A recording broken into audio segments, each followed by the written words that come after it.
Hello, this is Average Bear Media. I'm Mitch, and this is my top 10 albums of 2015. We'll just go ahead and start it off with number 10.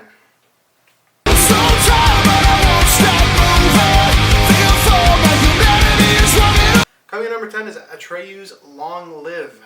This was their comeback record, one that definitely meant a lot to me because I grew up listening to a lot of Atreyu, and the fact that they went on to release something else this year was just amazing. Though it didn't score the highest on my list because of a few inconsistencies at the end of the album, it was just awesome to hear them back and hear that Atreyu flair once again. I keep recycling stories from my youth that I've told before. Coming in at number 9 is City and Colors, If I Should Go Before You. This is actually the follow-up to my 2013 album of the year, number 1, Hurry and the Harm. I really thought this was a great album. A lot of bluesy elements, a lot of more sophisticated music in this one than I thought in a lot of his previous attempts. There is a little bit of repetition towards the middle of the album, but I don't think it really takes away too much. It didn't score the highest on my list, but I think number 9 is still a lot of credit.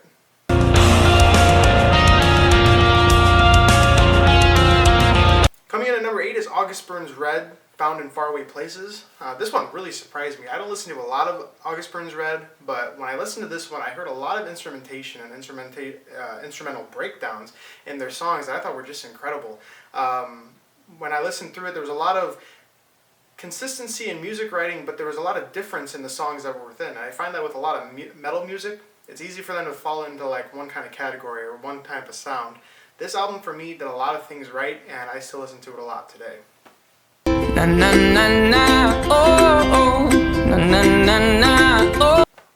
Coming in at number 7 is 21 Pilots' Blurryface. This might actually be a surprise to some of you because I'm a huge fan of 21 Pilots. In fact, they are one of those bands that I've kind of grown with as they've grown, and this album was still good for me. I thought it was a good successor to Vessel, though it didn't quite have that 21 Pilots feel to it that I found in a lot of their earlier albums.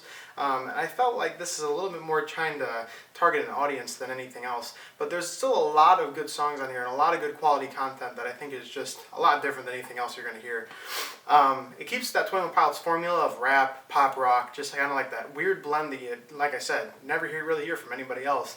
And I think it still shows they have a lot of heart, and I think they're going to go on to make a lot of good music.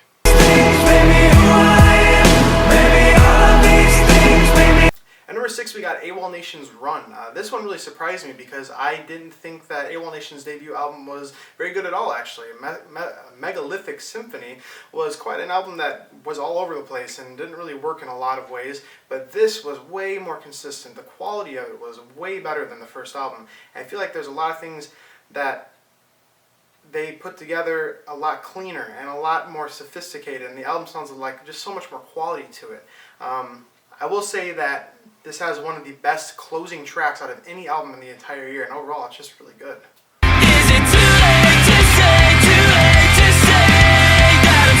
Coming in at number 5 is Neck Deep's Life's Not Out to Get You. This is, as I've said a lot before, one that really surprised me. I had never really listened to a lot of Neck Deep before, and hearing this album through and through, I'm surprised by how much I love it. The pop-punk feel is just really fun, and the consistency of each song is really great. They never really try to do anything that they're not good at, and I think that really shows. They know that they're a really good pop-punk band, and this album demonstrates that in the best way.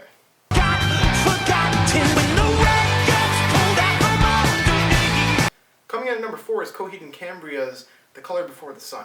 This one makes me really happy that it's on here because I used to listen to a lot of Coheed and Cambria, but their last few attempts at records really didn't do much for me. When I popped this in and I found out that I just loved it, really made me happy because this just is back to Coheed and Cambria truest form. The band hasn't sounded this complete in a long time, and honestly it excites me for the future of what this band has to hold. There are some tracks in here that just completely blew me away, including one that I have to point out called Atlas. Really check that one out. This is an absolutely fantastic record and it deserves every bit of praise that it gets. Alright, we're down to the top 3 now. These are all very close, but I really had to make a decision on what went in 3, 2, and 1, and I think these all deserve the place that they got, though let me say that they are all very good records.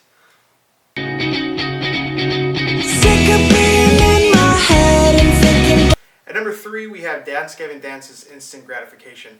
I was excited in every way when I found out this was a great record, because I've always wanted Dance Gavin Dance to release a record that was like this, one that was consistent through and through. Every bit of the instrumentation, vocals, and everything put together just works so great.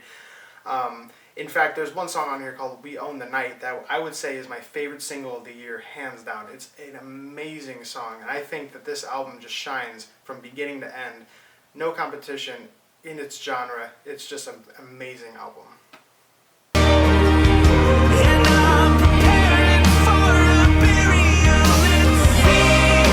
Coming in at number 2 is The Deer Hunters Act 4. I cannot say enough about this album. It is absolutely breathtaking from beginning to end. I will say that this is the best Deer Hunter record since Act 3, and if not the best record they've ever made. It is pristine writing. The quality in the instrumentation, the vocals, the actual production of the album is just fantastic. You have 14 or 15 tracks on this album, which is a lot, and a lot of them are over 4 minutes long. There is so much bang for your buck in this album, and it is all so well done. I cannot say enough how many times I've listened to this album, how much I have just appreciated and enjoyed this album, and I still listen to it today. It's just one that hasn't grown old for me, and I think it's really just amazing how great this album really is. So now we're down to our number 1. I have to say that this was really hard for me to come up with, deciding between this and Act 4, but when I really thought about it and it came down to it, this one had to be number 1.